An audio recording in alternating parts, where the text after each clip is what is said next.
Welcome to the Corporate Treasury 101 podcast. This is the third and final part of our full interview with Bruno Mellado, where we discuss the role of BNP Paribas in this ever-changing landscape of the payment industry. In the episode of today, expect to learn what is BNP doing in this space to help their clients embrace change. What are the initiatives that Bruno pushes for in order to accompany treasurers in those challenging times? And like always, much more. This episode is a must listen. We loved discussing with Bruno and the latest changes in the payment industry. And clearly, there is a lot to take away. We hope you will enjoy the episode. If that is the case, and when you're thinking about how you found our podcast, chances are that it was through word of mouth, social media, or a recommendation from your favorite podcast platform. And this is our only request to you. The best way you can support the podcast is to head to YouTube and subscribe to our YouTube channel, Corporate Treasury 101. That will mean the world to us and help more people learn about treasury. And with all that being said, please welcome Bruno Mellado.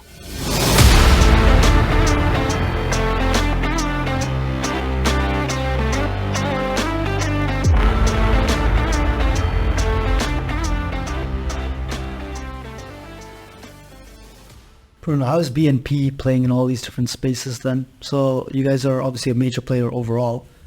What are you guys doing in around all of these dynamic changes that treasurers are facing, and how are you supporting current and hopefully future clients on this?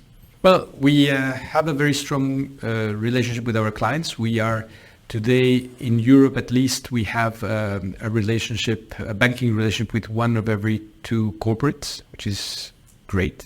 We've been supporting them on financing through COVID times, and that has created a number one market share. So that allows us to as well have the proximity to them to reflect in dedicated meetings on what challenges they're facing. And what we've done from the product side, which is the area that I lead, is what are the regulations, try to really understand what it really means, being very specific.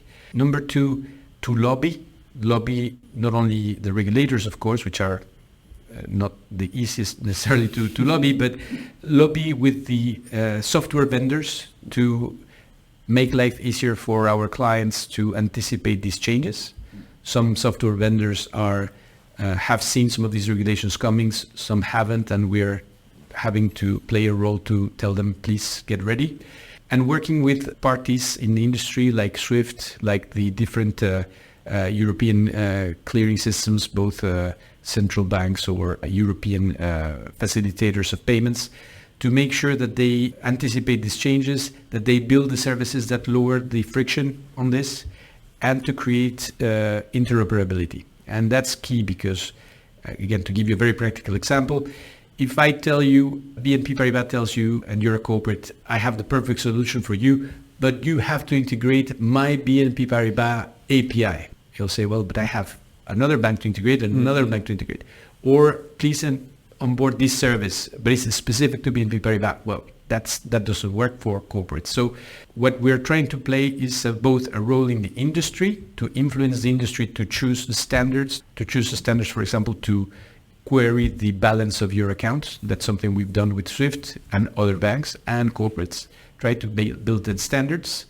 Try to select solutions for the client, to tell the clients, look, this is a solution we can provide you, or these are solutions in the market, and these are the best ones for you to implement some of the corporate processes that have nothing to do with banks, or integrate some fintechs into our offer so that we can actually build better user experience on some areas like invoicing or like dynamic hedging, for example, some specific processes.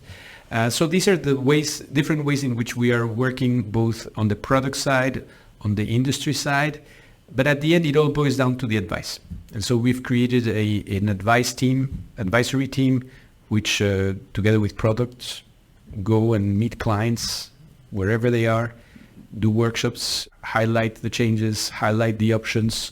I mean, the clients are able to trust us with their views, and it allows us to be even stronger when we advise other customers on how to tackle these challenges, right? So that's how we're doing it. The challenge is that there's a lot of changes in the coming 3 years. So at some point, this is going to require as well Treasury to set themselves in project mode.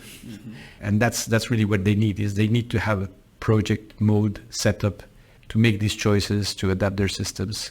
Otherwise, in business as usual, it's always very difficult to cope with day-to-day operations and these type of projects that require change and transformation and new systems sometimes. Yeah. Super clear. Yeah, is it clear?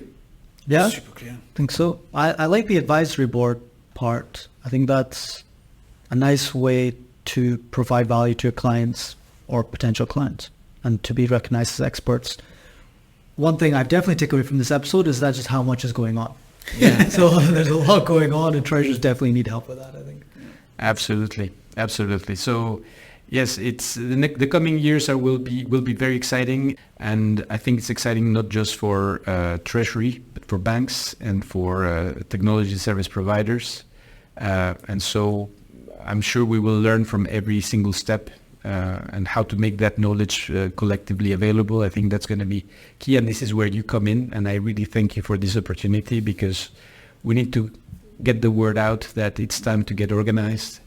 That banks can help corporates to think through this, but that the worst strategy is to wait and see. And so if treasurers want to find out more about the kind of advice that BNP is offering, etc., where can they go to do that? Well, if they have a relationship with BNP Paribas today, they certainly should go to their relationship manager, and they can mention cash management, treasury board, cash management advisory, and they'll make their way to the teams that can advise on this. We do this on a daily basis to have these discussions, and it is just part of having a relationship, really. Amazing. Bruno, thank you very much. Thank you so much. Was amazing.